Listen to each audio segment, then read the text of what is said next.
시청자 여러분, JTBC 뉴스룸을 시작하겠습니다. 윤석열 대통령 측이 직무정지 이후 처음으로 기자들을 모아놓고 입장을 밝혔습니다. 대통령의 40년 지기 석동현 변호사를 통해 나온 입장인 만큼 윤 대통령의 뜻이란 분석이 나오는데 석 변호사는 다시 한번 내란죄가 아니라고 강조하며 내란죄 조항을 한 번이라도 읽어봤으면 그런 소리 못한다고 주장했습니다. 또 수사를 놓고는 광기 어린 수사라는 표현까지 써가며 격앙된 반응을 보이기도 했는데 먼저 윤 대통령 측 입장부터 전해드리고 하나씩 따져보겠습니다. 김혜리 기자입니다. 석동현 변호사는 윤 대통령의 서울대 동기이자 40년 지기로 윤 대통령 변호인단 구성에 도움을 주고 있는 인물입니다. 석 변호사는 기자들과 만나 수사기관이 적시한 윤 대통령의 내란죄 혐의에 대해 일고의 동의도 할 수 없다고 말했습니다. 그러면서 내란죄 조항을 한 번이라도 읽어봤으면 그런 소리 못한다고 했습니다. 계엄 선포와 관련해 국민적 충격을 준 건 사실이라면서도 정권을 가진 사람이 어떻게 내란을 일으킬 수 있느냐며 내란죄 성립 요건이 충족되지 않는다는 논리를 펼쳤습니다. 윤 대통령이 정권 찬탈을 위해 내란을 일으킨 것도 아니고 폭동 요소가 없었다는 주장입니다. 석 변호사는 야당의 여러 국정 난맥과 국헌문란 부분을 법적으로 따지겠다고 했습니다. 검찰과 경찰을 겨냥해선 광기 어린 수사가 진행되고 있다고도 했습니다.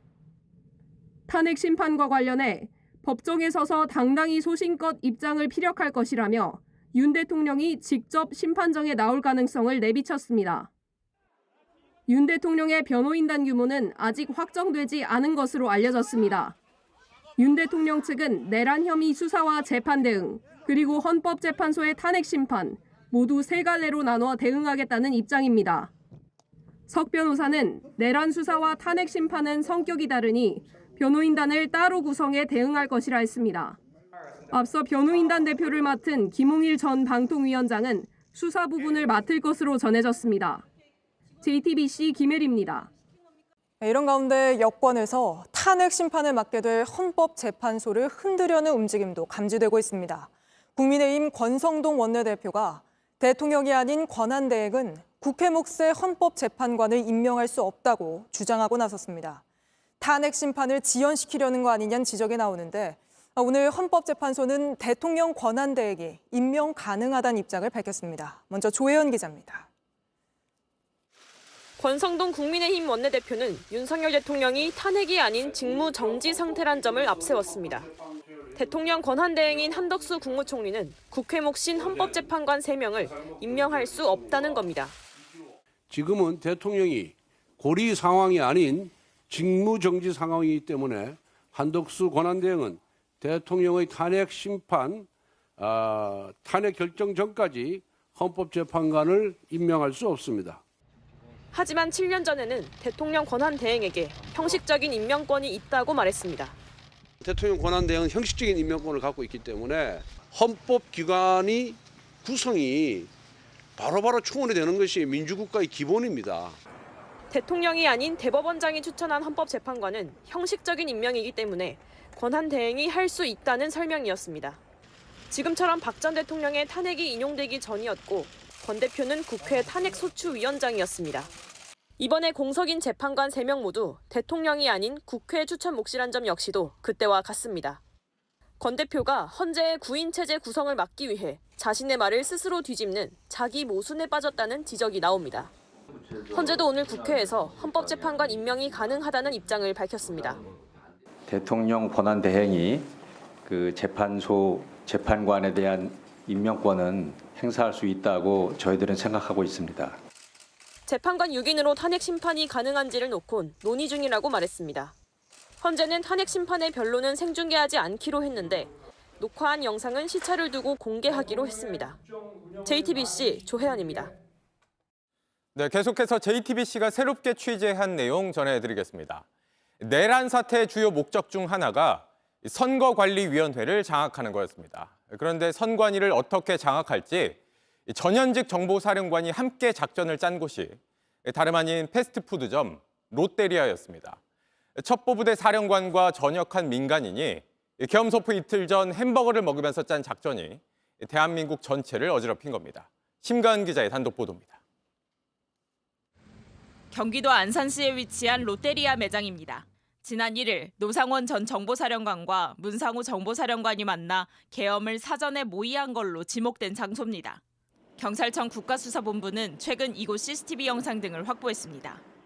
전현직 정보사령관은 정보사 소속 대령 2명을 이곳으로 불러내 계엄 당일 선관위를 장악하라고 지시했습니다. 정모대령은 롯데리아에서 하달받은 계엄 관련 지시를 경찰에 상세히 진술했습니다. 정 대령은 우선 햄버거를 먹고 얘기하자더니 노 전 사령관이 문 사령관에게 중앙선관위 전산 서버를 확인하면 부정선거 증거를 확보할 수 있을 것이라 했다고 진술했습니다. 그러더니 너희들이 중앙선관위 전산실로 가면 된다 했다고도 진술했습니다. 민간인인 퇴역장성이 정보사령관과 정보사 대령들을 앉혀놓고 내랑가담을 지시한 겁니다. 정 대령은 햄버거를 기다리는 동안 노 전 사령관이 향후 있을 진급 인사 정보도 알려줬다고 진술했습니다. 진급에 도움을 줄 수 있을 것처럼 말하며 정보사 대령들을 동원한 정황입니다.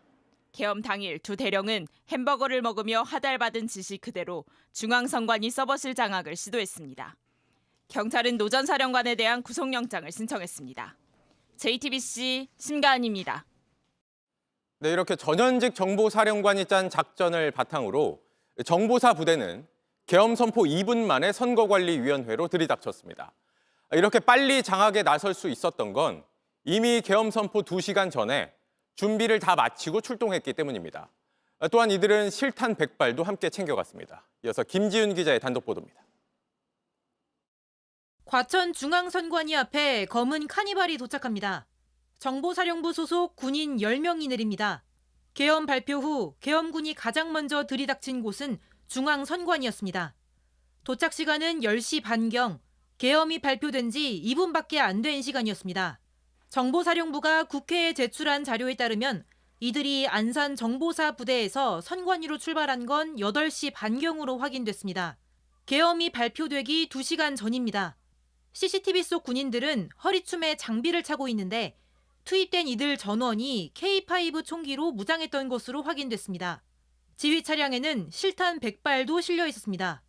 이날 투입된 건 참모인 정보사 계획처장 고모 씨와 팀원들 총 10명이었습니다.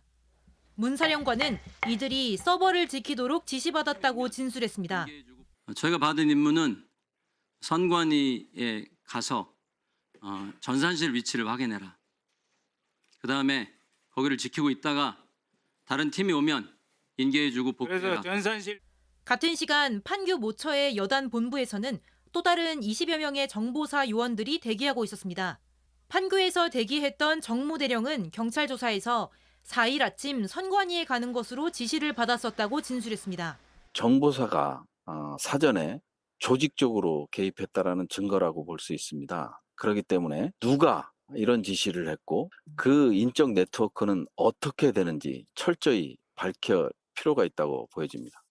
한편 경찰은 계엄 선포도 전에 선관위에 병력을 투입시킨 문 사령관을 긴급 체포했지만 검찰은 현역 군인을 체포하는 건 군사법원법 위반이라며 풀어졌습니다. JTBC 김지윤입니다. 내란 사태에 대한 수사가 대통령실 참모들로 확대되고 있습니다.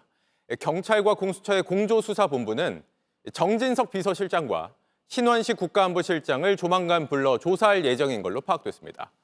이들은 국회 계엄 해제 요구안 의결 직후 합동참모본부 지하 벙커에서 윤 대통령과 함께 대책회의를 했습니다. 박준우 기자의 단독 보도입니다. 지난 4일 새벽 1시 반쯤 합동참모본부 지하에서 윤석열 대통령이 주재한 회의가 열렸습니다. 국회에서 계엄 해제 요구안이 가결된 이유였습니다. 박한수 장군, 심지원실에 대통령하고 김영현 장관하고 또 누구하고 같이 있었어요? 예, 처음에는 여러분이 계셨고 예. 그때 조금 바뀌었습니다. 그러니까 기본 고정 인원이 누구누구니까 대통령, 국방장관, 계엄사령관 그렇죠? 예, 한 7분, 8분은 그렇게 있었어요. 그다음에 합참 지하 회의엔 윤 대통령과 김용현 전 국방부 장관, 박안수 전 계엄사령관, 그리고 대통령 참모 4명 등 모두 7명이 참석한 것으로 조사됐습니다. 참석한 대통령 참모는 정진석 비서실장과 신원식 국가안보실장, 인성환 안보실 2차장, 최병옥 국방비서관이었습니다. 경찰, 공수처 등이 함께 꾸린 공조수사본부는 이르면 다음 주 중 이들 4명을 참고인으로 불러 조사할 예정입니다.